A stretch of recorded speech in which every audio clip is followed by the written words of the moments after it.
गुरु जी की प्यारी प्यारी संगत को जय गुरु जी। और गुरु जी को शुक्राना, अनंतम शुक्राना कि उन्होंने मुझे अपॉर्चुनिटी दी है कि मैं उनके बारे में बात कर सकूं, मैं अपने सत्संग शेयर कर सकूं। और जो कुछ भी आज तक गुरु जी ने हमारे लिए किया है, मेरे लिए किया है, मेरी फैमिली के लिए किया है, उसके लिए मैं जितना शुक्राना करूं उतना कम है। उन्होंने बहुत बहुत बहुत बहुत कुछ दिया है, मुझे बहुत दिया है। मैं शायद कितने भी सत्संग कर लूंगी, मैं वो कभी बता नहीं सकती। ये मेरा पहला सत्संग है और मुझे नहीं पता मेरे पास वो वर्ड्स कहाँ से आएंगे जिससे मैं गुरु जी का शुक्राना कर सकूं या मैं गुरु जी का सत्संग कर सकूं, मुझे नहीं पता। मैं पहले बहुत स्केप्टिकल थी कि मैं कैसे सत्संग करूं, करूं ना करूं, लेकिन गुरुजी ने इतनी हिम्मत बख्शी है कि मैं सत्संग कर रही हूँ। मैंने कुछ नहीं लिखा है अपने पास, मुझे नहीं पता कि मैं कैसे करूंगी, क्या बोलूंगी, क्या कहूंगी। लेकिन गुरुजी ने इतना दिया है, इतना दिया है, इतना दिया है कि कोई भी किसी भी तरह से अगर मैं उनका शुक्राना करूं, सत्संग के थ्रू करूं, अपने घर में सत्संग कराऊं, सेवा करूं, तो वो बहुत कम है, बहुत बहुत बहुत कम है। मैं गुरुजी के पास सबसे पहले 12 जून 2022 में गई थी।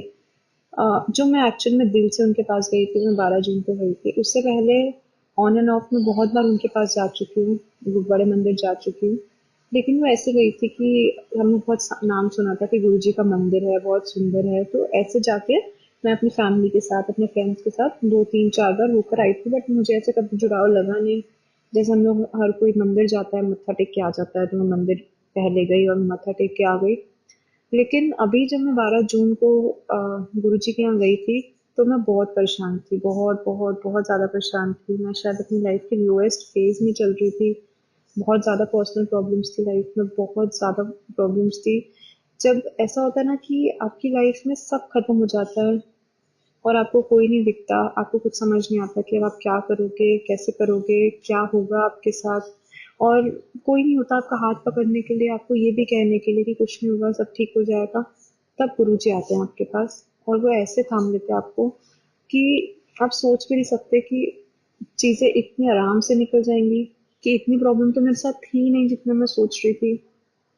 तो जब 12 जून को मैं गुरुजी के पास गई, तो मैं नहीं गई थी गुरुजी के पास, उन्होंने मुझे खुद से बुलाया था।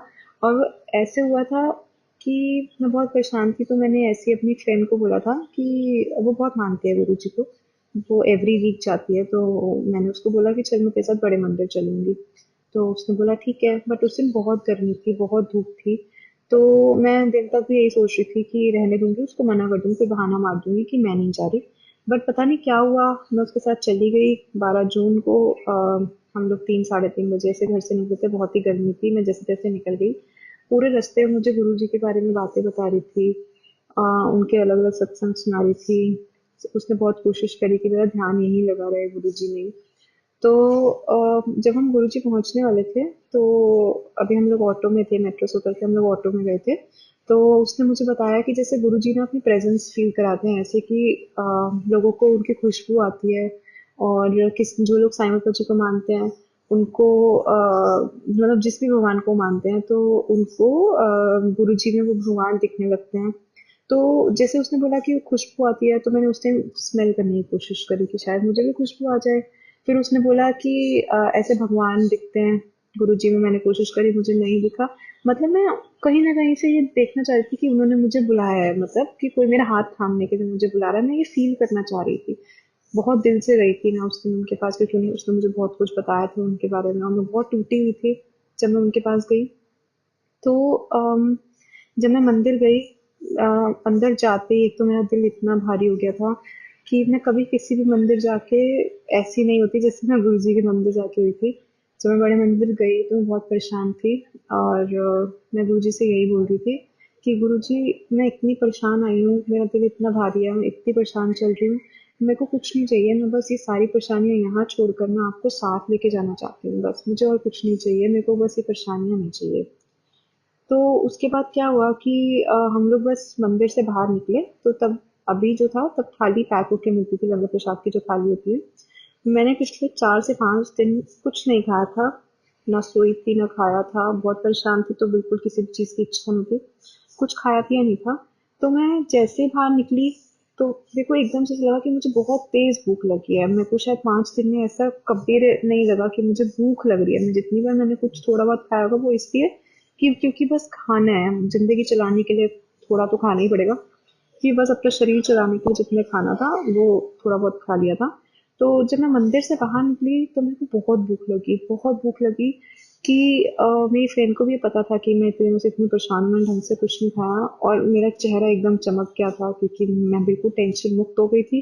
जब मैं बाहर निकली मेरे को ऐसे लगा कि मेरे को बहुत पीस मिल गया है, जैसे शायद मेरी प्रॉब्लम ही खत्म हो गई है। मैं इतना अपने माइंड में पीस फील कर रही थी। जब मैं बाहर निकली तो मुझे बहुत भूख लगी, इतनी भूख लगी कि मैंने अपनी फ्रेंड को बोला कि लंगर नहीं करते हैं, घर नहीं लेके जाते। उसने बोला नहीं, घर चल के खा लेंगे।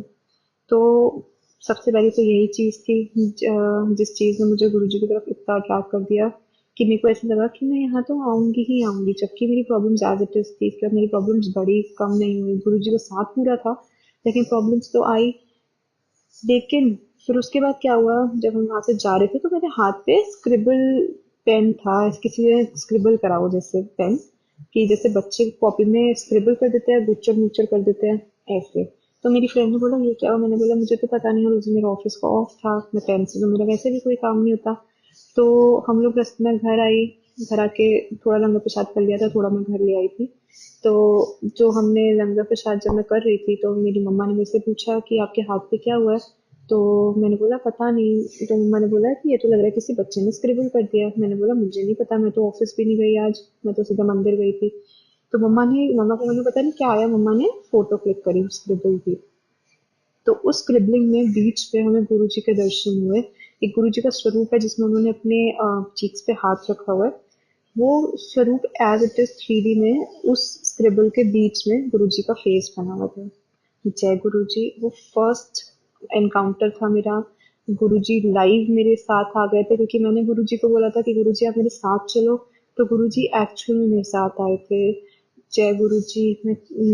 जितना शुक्राना करूँ उतना कम है। वो फर्स्ट इंस्टेंस था जब मैंने गुरु जी को अपने सामने अपने साथ देखा, महसूस किया कि गुरु जी मेरे साथ आए हैं, क्योंकि मैं पूरे रास्ते ये सोच रही थी कि उनकी प्रेजेंस कैसे फील होती है। तो उन्होंने प्रेजेंस या फिर बना ली थी, वो मेरे साथ ही आ गए थे। बहुत खुश थी मैं, बहुत खुश थी। मैंने अपने सब फ्रेंड्स को, जो लोग गुरु जी को मानते थे, मैंने सबको दर्शन कराए। और मेरा एक बहुत अलग सा जुड़ाव हो गया था गुरु जी से, सिर्फ एक दिन के अंदर, मतलब कुछ घंटों में। उसके बाद संगत जी, आप मानेंगे मैंने 1 वीक, मतलब उसके बाद नेक्स्ट 1 वीक तक मैंने कंटिन्यू गुरु जी के भजन, गुरु जी के सत्संग कंटिन्यू सुने हैं। और एक यंग ब्लड है मेरा, 26-27 ईयर्स ओल्ड। एक यंग ब्लड जब गॉड, किसी भगवान पे इतना अट्रैक्ट होता है तो सबको ऐसा लगता है कि इसके साथ क्या हो गया, इसके साथ किसी ने कोई जादू तो ना कर दिया है क्या। मेरी फैमिली भी ऐसी सोचती थी कि इसको क्या हो गया, ऐसे क्या हो गया कि एकदम से गुरु जी की दीवानी हो गई है। और आप मानेंगे, मैं नेक्स्ट डे, सैटरडे का वो दिन था, संडे का दिन था, जिस दिन गुरु जी ने हमें दर्शन दिए थे और मैं बड़े मंदिर गई थी। मैं मंडे को फिर से अपनी फैमिली के साथ गुरु जी के मंदिर गई, उनको शुक्राना किया और बहुत ही अच्छे दर्शन हुए, बहुत ही अच्छे दर्शन।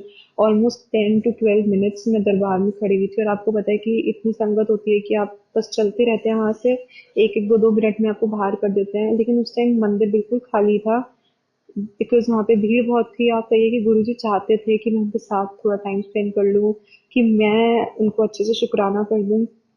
तो मैंने बहुत देर तक उन अंदर बार में रही, मैंने उनको शुक्राना किया। और जब मैं शुक्राना करने के लिए जा रही थी कार बाय कार, तो मेरे को पूरे रास्ते ऐसे फील हो रहा था जैसे मेरे साथ कोई चलता हुआ आ रहा है, मतलब हमारी कार चल रही है तो हमारे साथ साथ कोई चल रहा है। जब मैं आसमान में देख रही थी तो मुझे ऐसा लग रहा था कि गुरु जी हैं ऊपर जो हमारे साथ चलते हुए आ रहे हैं। तो उन्होंने ऐसा, मतलब मेरे को अपने साथ कनेक्ट कर लिया था कि मैं चाह कर भी उनको नहीं छोड़ सकती थी, मतलब मैं चाहती भी नहीं थी और मैं उनको छोड़ भी नहीं सकती थी। उसके बाद 1 वीक तक कंटिन्यू जैसे दीवानों की तरह मैंने उनका सत्संग सुना। मेरे को ऐसा था कि मैं उनके बारे में और जानूंगी, मैं और कनेक्ट करूंगी। और मैं कंटिन्यू उनके सत्संग सुनती थी, और ऐसे सत्संग सुनती थी कि मैं ऑफिस जा रही हूँ तो मैं मेट्रो में जाते हुए सत्संग सुन रही हूँ, मेरा लंच ब्रेक है तो मैं किसी के साथ नहीं बैठी, मैं अकेली बैठी हूँ, लंच कर रही हूँ, उनका सत्संग सुन रही हूँ, सो रही हूँ, उठ रही हूँ, बैठ रही हूँ, मैं सिर्फ उनके सत्संग सुन रही थी। और ये हमारे हाथ में नहीं होता, ये गुरुजी के हाथ में होता है। उन्होंने कब किसको कैसे कनेक्ट करना है, कुछ लोग सालों साल भी उनसे कनेक्ट नहीं हो पाते, और कुछ लोग कुछ महीनों में उनके साथ ऐसे कनेक्ट हो जाते हैं कि उनका इतना जुड़ाव हो जाता है, ऐसा लगता है हम सालों से उनको जानते हैं। और ऐसा होता है कि कई जन्मों से गुरुजी हमसे जुड़े होते हैं, कई जन्मों से हमारी हेल्प कर रहे होते हैं, हमारे साथ होते हैं, लेकिन हमें रियलाइज नहीं होता। तो अब मैं आपको कुछ साल पहले की बात लेके चलती हूँ। तो मैं साईं बाबा जी को बहुत मानती थी, मेरी पूरी फैमिली साईं बाबा जी को बहुत मानती है, और कुछ सालों से मेरा साईं बाबा जी से बहुत अलग कनेक्शन था, बहुत मानती थी मैं उनको। तो मैं 10 साल 12 साल के बाद अब शिरडी गई थी मार्च में। तो मार्च में जब मैं शिरडी गई थी, तो इससे पहले जब मैं बहुत छोटी थी, स्कूल में थी तब गई थी, तो तब शायद इतना कनेक्शन नहीं था। अब जब मैं गई थी तो मेच्योर हो गई थी, बहुत मानने लग गई थी साईं बाबा जी को। तो इस बार जब मैं गई थी मार्च में, तो मैं वहाँ गई, मुझे बहुत सुकून मिला साईं बाबा जी के वहाँ जाके, शिरडी जाके। तो जैसे मैं अंदर मंदिर में गई, एंटर करा, मैं बहुत रोई, ऐसा लगा जैसे पता नहीं मैंने बाबूजी को कितने टाइम के बाद देखा है। कि मैं ऐसे सोच रही थी बाबूजी आप कहाँ थे, आप अब मेरे को अगर आपसे मिलना होगा तो मैं शिरडी आऊंगी, कितना कितना मुश्किल है ये तो, शिरडी आना जाना, दिल्ली टू शिरडी ट्रैवल करना। और बहुत दर्शन बहुत अच्छे हुए थे, बहुत अच्छे हुए थे। लेकिन सिर्फ 2 से 3 दिन हम वहाँ पे थे, तो मेरे को ऐसा लगता था कि मुझे जाना नहीं है, मुझे यहीं रहना है। हम लोग जब 3 दिन बाद वापस आए, होली हमने वहीं मनाई थी, हम होली के नेक्स्ट डे वापस आए। तो मैं यही सोच रही थी कि मैं नेक्स्ट कब जाऊं, मतलब हम लोग आए और मैं यही सोच रही थी कि मैं नेक्स्ट कब जाऊं। 2 3 दिन बहुत बहुत उदास थी कि मेरे को यहाँ रहना ही नहीं है, मैं शिरडी जाऊंगी। मैं ऐसे भी सोच रही थी कि मैं शिरडी जाऊंगी, मैं वहीं रह जाऊंगी, और वहीं पे रहूंगी, वहीं पे किसी भी शॉप में काम कर लूंगी, वहां पे कोई भी जॉब देख लूंगी। मैं वहीं पे कुछ कर लूंगी, लेकिन मैं शिरडी रहूंगी, जब मेरा मन करेगा मैं मंदिर चल जाऊंगी, साईं बाबा जी से मिलाऊंगी। क्योंकि जब आप किसी भगवान को मानने लगते हो ना, तो आप पूरी तरह उन पे वो कुर्बान कर देते हो अपने आप को, कि नहीं ये है तो सब है, नहीं तो कुछ नहीं है। तो ऐसे ही मेरे कुछ फ्रेंड्स गुरु जी को मानते थे, तो जब मैं शिरडी होकर आई, वापस आई, तो मैं उनको बोल रही थी यार तुम लोग कितने लकी हो कि तुम गुरु जी को मानते हो। छतरपुर में मंदिर है गुरु जी का, ये हमारे यहाँ से 1.5 घंटा 1 घंटा लगता है जाने में, कि तुम लोग आराम से जा सकते हो, आ सकते हो, तुम जाओ। मैं तो बोलती हूँ तुम 5 दिन खुलता है 5 दिन जाओ, 4 दिन खुलता है 4 दिन जाओ। क्योंकि मैं तो बहुत हेल्पलेस फील करती थी अपने आप को कि मैं शिरडी नहीं जा सकती, कि मैं कैसे जाऊं। मैं आके सोचती थी, मैंने सोचा था मैं अक्टूबर नवंबर में दशहरे पे साईं बाबा जी का समाधि दिवस होता है, तो मैं जाऊंगी, फिर उनके दर्शन करके आऊंगी। लेकिन ये सोच के मन भारी होता था कि मुझे वहां से वापस भी तो आना पड़ेगा, लेकिन मैं रहना चाहती थी वहीं, कि मैं वहीं रहूं, जब मेरा मन करे मैं चली जाऊं। तो अब जब मैं यहाँ पर आई वापस, मेरे को गुरुजी के दर्शन हुए, गुरुजी से मैं कनेक्ट हुई। गुरुजी ने बहुत बार मुझे साईं बाबा जी के दर्शन कराए अपने टिक्के में, बहुत सारे सत्संग हैं ऐसे मेरे पास। तो तब मुझे रियलाइज हुआ कि कितनी छोटी छोटी बातें भी हमारे भगवान, हमारे गुरु ऐसे सुन लेते हैं। जैसे मैं शिरडी वाली बात कह रही हूँ, तो मेरा गुरु जी से ऐसा कनेक्ट हो गया कि अब मैं वहां जाती हूँ तो मुझे बहुत सुकून मिलता है। मैं अपने सारे भगवान गुरु जी में देख लेती हूँ, मैं साईं बाबा जी को गुरु जी में देख लेती हूँ। बहुत संगत ऐसी होती है जो पहले किसी भगवान को मान रही होती है, जैसे कुछ संगत थी जो साईं बाबा जी को मानती थी, अब उनका गुरु जी से कनेक्ट हो गया, तो उनको ऐसे लगता है कि नहीं हम शायद गलत कर रहे हैं। आप कुछ गलत नहीं कर रहे हैं, सब भगवान एक नहीं है, हमारे गुरु में ही सब भगवान है। आप अगर माता रानी को देख के, गुरु जी को देख के माता रानी याद करते हैं, माता रानी को देख के गुरु जी को याद करते हैं, तो आपको दर्शन होंगे। गुरु जी एक ऐसी पावर है जो आपको कभी अकेला नहीं छोड़ सकते, कभी भी नहीं अकेला छोड़ सकते। मतलब हम लोग शायद, जो हमें फील होता है ना, हम लोग कभी अपने वर्ड्स में एक्सप्लेन नहीं कर सकते, सिर्फ गुरु जी हमें ऐसी शक्ति दे सकते हैं कि हम उनको एक्सप्लेन कर सकें। लेकिन जो सुकून, जो पीस, जो प्यार, जो मोहब्बत गुरु जी देते हैं ना हमें, वो शायद हमें कभी कहीं से नहीं मिल सकती, कहीं से भी नहीं। आजकल क्या होता है ना, हम लोग चमत्कार को नमस्कार करते हैं, गुरु जी वो चमत्कार दिखाते हैं तो हमें लगता है कि हाँ वो भगवान हमारे साथ हैं। बहुत छोटी छोटी चीजों में हमारे साथ होते हैं। उन्होंने हम मेरे को इतनी इज्जत बख्शी, इतना प्यार दिया एक सोसाइटी में। मतलब मैं, ना मैं कुछ गलत करती हूँ, ना मेरे साथ कुछ गलत होता है, इसलिए क्योंकि गुरु जी मेरे साथ हैं। तो उसके बाद क्या हुआ, मैं बहुत परेशान थी। 1 डेढ़ महीना मैं रही, लेकिन गुरु जी का साथ था, तो वो मुश्किल टाइम बहुत आसानी से निकलता गया। मुझे हर थोड़े टाइम में ऐसे दर्शन करते, कभी अनार में छिल रही हूँ, अनार में ओम के दर्शन, कभी कहीं दर्शन, कभी कहीं दर्शन। एक बार मैं बहुत परेशान थी, बहुत परेशान थी, तो मैं हमने गुरु जी का स्वरूप आया था। इसका भी एक सत्संग है जो मैं आपको सुनाना चाहूंगी। अम, मैं बहुत टाइम, मेरे पास एक बहुत छोटा से गुरु जी का स्वरूप था, जैसे कार्ड जैसा स्वरूप होता है जो, वो था, वो भी मुझे कहीं से मिला था। तो वो मेरे घर में पड़ा हुआ था। जब गुरु जी का बर्थडे था 7 जुलाई को, 12 जून को मैं फर्स्ट टाइम गई थी, 7 जुलाई को गुरु जी का बर्थडे था, 1 मंथ भी नहीं हुआ था। तो हमने अपना घर डेकोरेट किया था, गुरु जी के आसपास सब डेकोरेशन करी थी थोड़ा सा। तो सिर्फ वो कार्ड जितना स्वरूप था मेरे पास, तो मैं गुरु जी को बोल रही थी कि मेरे को बड़ा स्वरूप चाहिए, ताकि मैं डेकोरेशन करूँ या मैं सत्संग करूँ तो कम से कम ऐसा लगे तो कि आप हो हमारे साथ। तो इतने छोटे से स्वरूप है, मुझे बड़े स्वरूप चाहिए। स्वरूप छोटे बड़े होने से कुछ नहीं होता, लेकिन बस मेरे मन में ये बात थी कि एक बड़ा स्वरूप चाहिए मेरे को। और मुझे ऐसे नहीं चाहिए कि मैं खरीद के लाऊं, मुझे ब्लेसिंग वाला चाहिए कि मेरे को कोई अचानक से दे। तो उसके बाद गुरु पूर्णिमा थी 12 या 13 अप्रैल को, 10 12 या 13 ऐसी डेट, दो गुरु जी के बर्थडे के 2 3 दिन बाद गुरु पूर्णिमा होती है। तो तब मैं गुरु जी के मंदिर गई। तो मेरे कुछ फैमिली फ्रेंड्स थे, उनके साथ मैं गई थी, और उससे जस्ट एक रात पहले ही मैं अपने उस फ्रेंड से बात करी थी। मैं उसको बोल रही थी कि मुझे ना गुरु जी को स्वरूप चाहिए, ऐसे ही जैसे ना तुम्हें मिला था। जैसे कोई आया था और उनको अचानक से स्वरूप दे गया था, मतलब मुझे ऐसे नहीं चाहिए कि मैं खरीदूं, बिकॉज उससे एक दिन पहले ही मैं किसी को गिफ्ट देने के लिए स्वरूप ले रही थी। तो मेरा बहुत मन था कि मैं अपने लिए ले लूं, लेकिन मैं पैसों से नहीं खरीदना चाहती थी। तो उसने बोला ऐसे तो नहीं होता, हर किसी के साथ थोड़ा होता है ऐसे कि ऐसे मिल जाएगा। तो उसके बाद हमारी बात खत्म हो गई, मेरे दिमाग में भी ये बात नहीं आई। तो नेक्स्ट डे गुरु पूर्णिमा पे जब हम गुरु जी के मंदिर गए, तो बहुत अच्छा वहाँ पे फंक्शन होता है, बहुत सुंदर गुरु जी का दरबार सजता है, बहुत संगत होती है। तो हम लोग गुरु जी के मंदिर होके बाहर आ रहे थे, मैं जस्ट अपनी कार में बैठ रही थी, और मैं अपनी कार को स्टार्ट कर रही थी, बिकॉज बहुत गर्मी हो रही थी। तो आई थॉट कि मैं स्टार्ट कर दूं, ताकि जितने में गाड़ी में ह्यूमस है वो बाहर निकल जाए। तो मैं जस्ट कार को स्टार्ट करने के लिए बाहर से अंदर की लगाई, मैंने झुकी हुई थी मैं कार की तरफ, और एक अंकल वहाँ आए मेरी तरफ, और उन्होंने मेरे आगे गुरु जी का स्वरूप रखा और बोले जय गुरु जी।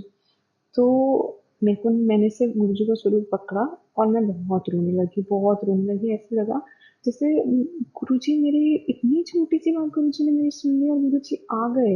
मतलब मैं एक रात पहले ये बात कर रही हूँ और गुरु जी आ गए, गुरु जी के मंदिर में मुझे स्वरूप मिला। और स्वरूप ऐसा नहीं था कि कोई पेपर वाला स्वरूप था, वो टाइल पे, एक टाइल थी, टाइल के ऊपर गुरु जी का स्वरूप था। और मुझे तो समझ आनी बंद हो गई, मैं तो बहुत रोई। मैंने अपने आसपास सबको बोला और सब मुझे चुप करा रहे थे। तो उन्होंने बोला जाओ उनको थैंक यू करा, जय गुरु जी बोला। तो मुझे नहीं पता था वो कौन है, मैंने तो शक्ल भी नहीं देखी थी। तो मेरे साथ जो थे उन्होंने मेरे को बोला कि ये हैं जो गाड़ी में बैठे हैं, सबको स्वरूप दे रहे थे, और तो उन्होंने तेरे को दिया है। तो मैंने उनको जय गुरु जी बोला, और मतलब हाथ पैर कांप रहे थे मेरे बहुत ज्यादा। फिर उस दिन हम, गुरु जी पहली बार हमारे घर पे आए, और हमने सत्संग किया, हमने गुरु जी का वेलकम किया बहुत अच्छे से उस दिन। एक वो दिन था, और अब आज का दिन है। गुरु जी ने इतनी बार हमें दर्शन दिए हैं, हर बार अपनी प्रेजेंस फील कराई है। हमें कभी लगता ही नहीं है कि हम अकेले हैं, कि हमें कोई प्रॉब्लम अकेले फेस करनी पड़ रही है। मतलब ऐसा कभी भी नहीं होता। वो हर पल हमारे साथ हैं, और छोटी से छोटी बात हमारी सुन रहे हैं, बड़ी से बड़ी प्रॉब्लम्स का हमारा निपटारा कर रहे हैं। वो सब, मतलब मेरे लिए तो वो अब सब कुछ है, उनके बिना तो मैं कुछ सोच भी नहीं सकती। मैं घर से जाती हूँ तो मैं बोलती हूँ चलो गुरु जी चले। मैं घर आती हूँ तो सबसे पहले मुझे उनकी शक्ल देखनी होती है, मैं आती हूँ उनका स्वरूप देखती हूँ कि वो ठीक है। और हम लोग ऊपर नीचे रहते हैं, लाइक मेरे पेरेंट्स नीचे और मैं और मेरा ब्रदर ऊपर। तो मैं आती सबसे पहले अपने रूम में आती हूँ और ये देखती हूँ कि आके बस गुरु जी के पैर छूती हूँ, और फिर मैं कुछ और काम करती हूँ अपना। तो ऐसे गुरुजी ने, बहुत प्रॉब्लम्स मेरी लाइफ में थी, बहुत बहुत सारी प्रॉब्लम्स थी जिनको उन्होंने सॉर्ट किया। एक बहुत बड़ा सत्संग मैं आपसे शेयर करना चाहूंगी, जो शायद मुझे अभी तक रियलाइज भी नहीं हुआ था कि ये सत्संग है, लेकिन अब मुझे बोलते हुए शायद गुरुजी मुझे बोल रहे हैं कि नहीं ये बोलना है। तो मेरे को दिसंबर 12 को एक प्रॉब्लम डिटेक्ट हुई थी। मेरे बैक ऑफ द नेक एक वाइट स्पॉट था, जो ऐसे ही चलते फिरते मतलब एक्सीडेंटली मेरे एक फ्रेंड ने बताया था कि ये क्या है तेरे मतलब बालों के नीचे, सर पे एक वाइट स्पॉट था, ऐसे हो जाएगा जल गई हो और वाइट हो गई हो। तो मैंने बोला मुझे नहीं पता। तो वो कह रहे हैं ऐसा लग रहा है बर्थ मार्क है वाइट कलर का। तो उसने मुझे पिक्चर वगैरह दिखाई, तो मेरी फैमिली में मतलब दूर के रिलेटिव्स हैं, उनको ये प्रॉब्लम थी, तो मुझे पता, तो मुझे डर लगा कि ये विटिलिगो ना हो। Vitiligo is an auto immune disease जो आपकी पूरी बॉडी पे फैल जाती है, वाइट चकत्ते हो जाते हैं जिसको बोलते हैं, वाइट स्पॉट्स हो जाते हैं, और उसका कोई इलाज नहीं होता, मतलब आप उसको रोक नहीं सकते हो। तो मैं बहुत डर गई। मेरे को था कि मैं अगर अपने पेरेंट्स को बोलूँगी तो वो भी बहुत डर जाएंगे, बट मैं ये चीज़ को नहीं छुपा सकती थी। मैं उस दिन गई तो मैंने अपने घर पे बताया, तो मॉम डैड देख के बहुत परेशान हो गए कि ये क्या हो गया इसको। तो तब हम गुरुजी को नहीं मानते थे, मेरे मन में भी कभी ऐसा नहीं आया। तो मेरे मॉम डैड मेरे को बोलते, उन्होंने वो मेरे को स्किन स्पेशलिस्ट के पास ले गए, उन्होंने मेरे को बोला कि ये विटिलिगो है, मतलब वही था जिसका मुझे डर था। वाइट स्पॉट्स हैं जो फैल सकते हैं, और वो मेडिसिन लिख रहे हैं। मैंने उनकी मेडिसिन ली, उसके साथ मैंने आयुर्वेदिक मेडिसिन शुरू कर दी। और मैं अपनी मेडिसिन को लेके इतनी पर्टिकुलर थी जितनी मैं आज तक नहीं थी। मैंने कभी भी कोई मेडिसिन लिया तो शायद मैंने आज तक लाइफ में कोई मेडिसिन टाइम टू टाइम नहीं ली है। मैं इतनी केयरलेस हूँ मेडिसिन को लेके कि मुझे मेडिसिन लेनी नहीं होती है। लेकिन इसके लिए मैं इतनी पर्टिकुलर थी कि मेरे को आयुर्वेदिक मेडिसिन मिल्क के साथ लेनी होती थी, तो मैं ऑफिस में मिल्क लेके जाती थी और वो मेडिसिन लेके जाती थी कि मैं वो लूंगी। अगर मैं ऑफिस में हूँ, मुझे 5 बार अलग अलग टाइम पे मेडिसिन लेनी है, तो मैं लेती थी। उन दिनों में बहुत परेशान थी। और मैं गुरुजी के मंदिर में ऐसे ही गई थी मत्था टेकने, तो मैंने मत्था टेका और बस यही प्रे करा कि ये फैले ना। तो मैं गुरुजी को नहीं मानती थी, हमारे घर के पास ही एक छोटा सा गुरुजी का मंदिर है, मैं वहाँ पे मत्था टेक कर आ गई। तो मैंने उनसे मेडिसिन लेनी शुरू करी। जब एलोपैथी तो मुझे नहीं सही लगा, बिकॉज वो डॉक्टर मुझे नहीं इतने अच्छे लगे, तो मैंने डॉक्टर चेंज करके एक होम्योपैथी डॉक्टर के पास में गई, जिनसे मैं बहुत पहले भी मेडिसिन लेती थी, मतलब हमारी फैमिली डॉक्टर थी वो। तो उनके पास में गई, उन्होंने देखा, मैं बहुत रोई उनके आगे कि मेरे को ये क्या हो गया, ये फैल ना जाए और एवरीथिंग। उनसे मेडिसिन लेने के बाद आई गेस 1.5 मंथ में जो मेरा एक निशान था वो बहुत लाइट हो गया, मतलब बहुत ही ज्यादा लाइट हो गया। वैसे ही जो स्पॉट्स होते हैं, ये वाइट जो चकते होते हैं, ये पहले इसके ऊपर डॉट्स आ जाते हैं ब्लैक कलर की, देन ये पिंकिश कलर में चेंज हो जाते हैं, जैसे एक चोट लग जाती है वैसे हो जाते हैं। बट मेरे निशान ऐसे हैं जो जिनके ऊपर ऐसा कुछ नहीं हुआ है, उन्होंने अपने आप स्किन कलर ले लिया है। सिर्फ एक ही निशान है मेरे पास, बहुत बड़ा निशान था वो, बट अब वो बहुत ही छोटा और बहुत ही लाइट कलर का रह गया है। जय गुरु जी, ये फैल भी सकता है, उसमें कोई शक नहीं है, लेकिन गुरु जी की इतनी मेहर है, इतनी कृपा है कि वो नहीं फैली है। और ये ऐसा सत्संग है जो शायद मुझे पहले रियलाइज नहीं हुआ, लेकिन अब हो रहा है, क्योंकि उस टाइम मैं गुरु जी को नहीं मानती थी। बस मैंने एक बार जाके उनसे प्रे करी थी इस बारे में। और अगर हम सोचें कि बुरा हो सकता है हमारे साथ, तो बिल्कुल हो सकता है, लेकिन अगर वो नहीं हो रहा है तो वो इसलिए नहीं हो रहा है क्योंकि गुरु जी हमारे साथ हैं। उन्होंने शायद मेरा जो भी मेरे ऊपर ये प्रॉब्लम आने वाली होगी, वो शायद उन्होंने कम कर दी होगी। आती तो है ही प्रॉब्लम, अब प्रॉब्लम खत्म नहीं हो सकती, लेकिन वो बहुत कम हो सकती है। गुरु जी कहते हैं कि 100% अगर कुछ बुरा होना है तो वो 90 अपने ऊपर ले लेते हैं, 10 तो हमको भोगने पड़ते हैं। तो जो 10 होते हैं वो भी बहुत भारी होते हैं, लेकिन जब गुरु जी का साथ होता है तो 10% तो पता ही नहीं चलते हैं। हम उस टाइम बहुत कोसते हैं हर चीज में कि आप क्या कर रहे हो, आप क्यों कुछ नहीं कर रहे हो। लेकिन मैं आपको एक चीज बताऊं कि 2 ढाई महीने ऐसे थे जब मेरे साथ बहुत बुरा भी हो रहा था, मैं लाइफ में बहुत टेंस थी, बहुत लो फेज में थी। तभी मैं गुरु जी को कभी कोसती नहीं थी, मैं बस उनको बोलती थी कि आप मेरा साथ मत छोड़ना। जब मेरे साथ में जितने भी लोग थे जो जानते थे कि मैं लाइफ में क्या फेस कर रही हूँ, वो भी मुझे बोलते थे कि ये कैसे भगवान है, ये ऐसे कैसे हो सकता है कि तू ऐसी प्रॉब्लम फेस कर रही है, तू तो गुरु जी को इतना मानती है। तो मैं बोलती थी कि नहीं, गुरु जी के बारे में नहीं कुछ बोलो, क्योंकि वो तो मेरी प्रॉब्लम्स को कम कर रहे हैं। हम तो मैं तो ये हो सकता है ये प्रॉब्लम बहुत ही बड़ी होकर आने वाली, वो इतनी छोटी हो रही है कि अब जब मैं सोचती हूँ कि मैंने वो टाइम कैसे निकाला, तो बहुत मुश्किल टाइम था जो मैंने निकाला था। लेकिन वो अगर मैं निकाल पाई तो वो सिर्फ गुरु जी की वजह से निकाल पाई। नहीं तो मैं एक ऐसी इंसान हूँ जो बहुत ही वीक, इमोशनली जीरो, मतलब जीरो भी कम, शायद माइनस में। मैं इमोशनली स्ट्रांग हूँ, और एक एक सेकंड में मेरे आंसू निकलते हैं। आप मुझसे थोड़ा सा चिल्ला लीजिए, ऊंची आवाज में बात कर लीजिए, बस आंसू शुरू हो जाएंगे। लेकिन मैंने अपनी लाइफ में इतना मुश्किल टाइम फेस करा है वो इसलिए क्योंकि गुरुजी ने हमेशा मेरा हाथ पकड़ा हुआ था, हमेशा। मेरे सत्संग शायद ऊपर नीचे है, मैं पहले कोई और सुना रही हूँ, बाद में कोई और सुना रही हूँ, लेकिन जैसे गुरुजी की इच्छा है, जो जो मुझे याद आ रहा है वो मैं आपको बता रही हूँ। एक बार मेरे को, जब मैं ये प्रॉब्लम्स फेस कर रही थी जून के टाइम, जून में जब मैं गुरुजी के पास गई थी, उसके बाद मुझे एक बार ड्रीम आया रात को कि गुरुजी सबको प्रसाद दे रहे हैं। गुरुजी अपने वो रेड चोले में बैठे हैं और प्रसाद दे रहे हैं।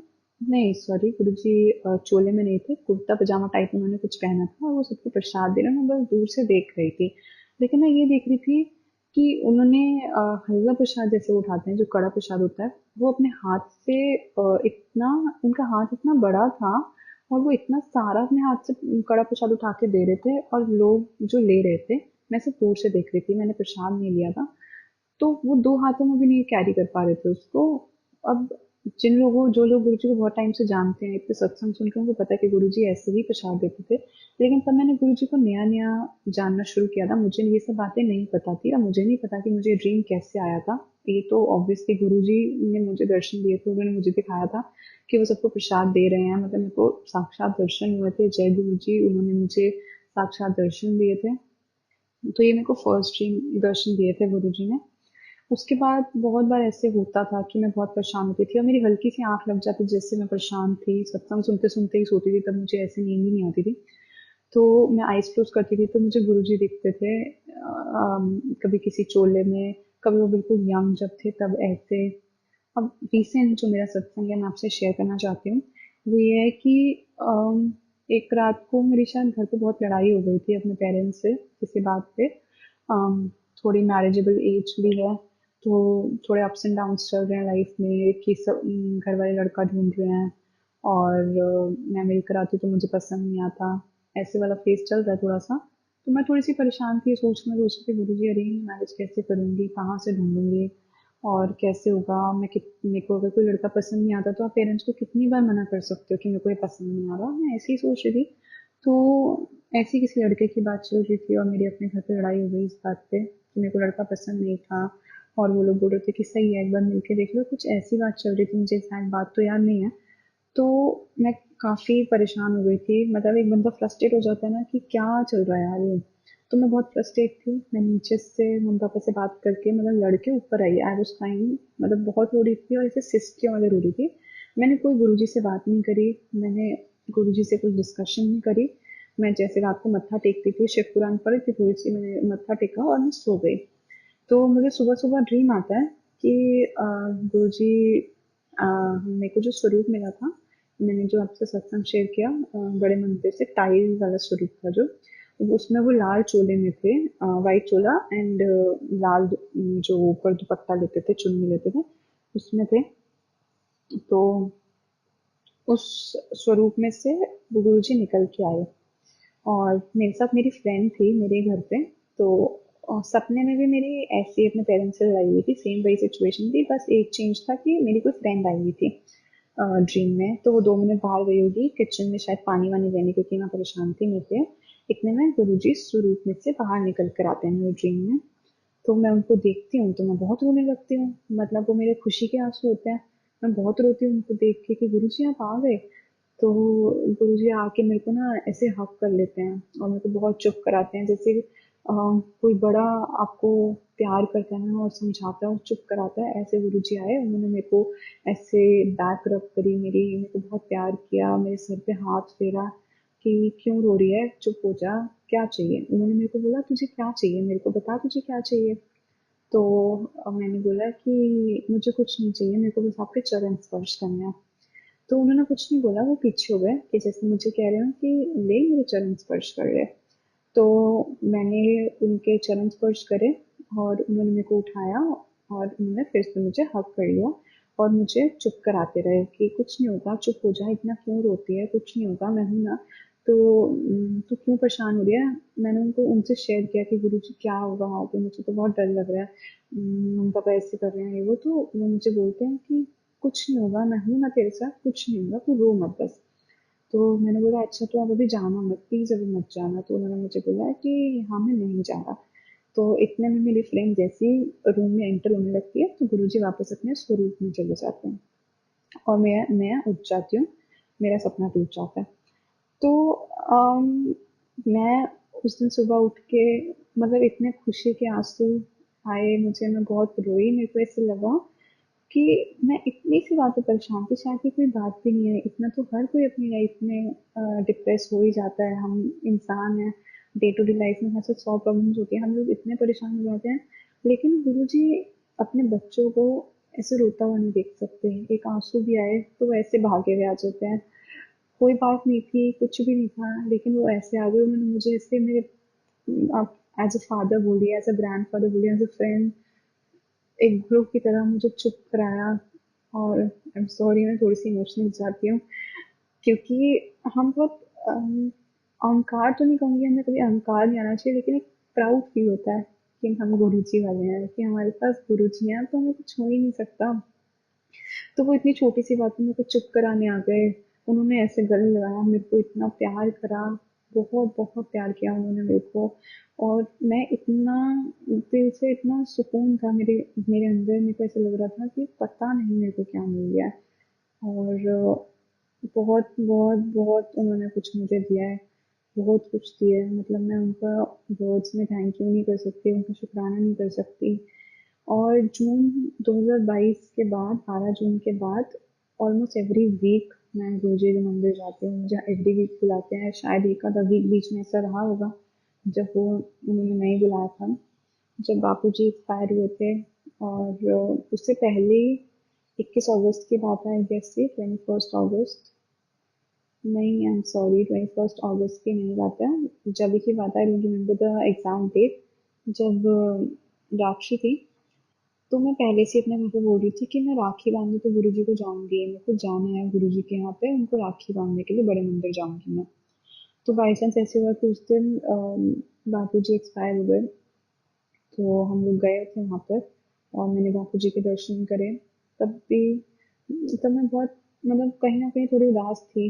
मेरे को ऐसा लग रहा था कि मेरे को जाना ही चाहिए, क्योंकि जब गुरुजी हमारे हर हर अच्छे बुरे टाइम पे हमारे साथ होते हैं, तो शायद हमें भी उनकी फैमिली, हम लोग उनकी फैमिली हैं, वो हमारी फैमिली, तो हमें, मेरे को भी जाना चाहिए। तो मैं गई, मुझे बहुत मन में अजीब लग रहा था। मैं बात अपनी मम्मा से पूछ रही थी कि मम्मा गुरुजी परेशान तो नहीं होंगे, उनके पापा एक्सपायर हो गए। तो मुझे सब बोल रहे थे कि नहीं, क्यों, क्यों परेशान होंगे, उनके पापा तो उनके पास चले गए ना, और उनको तो मुक्ति गुरुजी ने दिलवाई होगी। तो एक ऐसा, अब देखिए कैसा कनेक्शन हो जाता है। फिर जब मैं वहां से होकर आई तो मुझे दिल में थोड़ा सुकून था, मैं ये सोच रही थी कि पता नहीं ये बात सही है या गलत, पर मुझे ऐसा लग रहा था कि शायद गुरुजी हमें बिल्कुल, मेरे को बिल्कुल अपनी फैमिली के जैसे मानते होंगे, क्योंकि जब हमारे घर में कोई बर्थडे होता है या किसी की डेथ होती है, तो सिर्फ वही लोग आते हैं जो हमारी फैमिली में होते हैं, जो हमारे अच्छे बुरे टाइम पे खड़े हो सकते हैं, हमारे साथ रहते हैं। तो गुरुजी ने ऐसे टाइम पे भी मुझे बुलाया, मैंने बापूजी के दर्शन करे। गुरुजी भी उस टाइम वहीं होंगे, मैं मन में यही सोच रही थी कि गुरुजी भी नहीं होंगे अगर उनके पापा यहाँ पे आए तो। फिर उसके बाद गुरुजी ने मुझे डुगरी बुलाया, उन्होंने 2-3 महीने में, मतलब बिल्कुल ऐसा मुझे अपने एक, मतलब ऐसा पार्ट बना लिया कि मैं उनके बिना रह ही नहीं सकती, मतलब मैं छोड़ ही नहीं सकती उनको। बहुत कुछ दिया उन्होंने, बहुत कुछ, शायद सत्संग कम पड़ जाएंगे, टाइम कम पड़ जाएगा, लेकिन अ, मैं बोलते हुए नहीं थक पाऊंगी। इतना दिया उन्होंने, इतना दिया, इतना दिया है, शुक्राना गुरुजी, अनंतम शुक्राना। मेरे मन में गुरुजी ने जैसे जैसे भाव डाले मैंने बोल दिया। मुझे नहीं पता कि कैसा सत्संग रहा होगा, मैं कुछ चीजें मिस कर देंगी, ऊपर नीचे हो गई होंगी, उसके लिए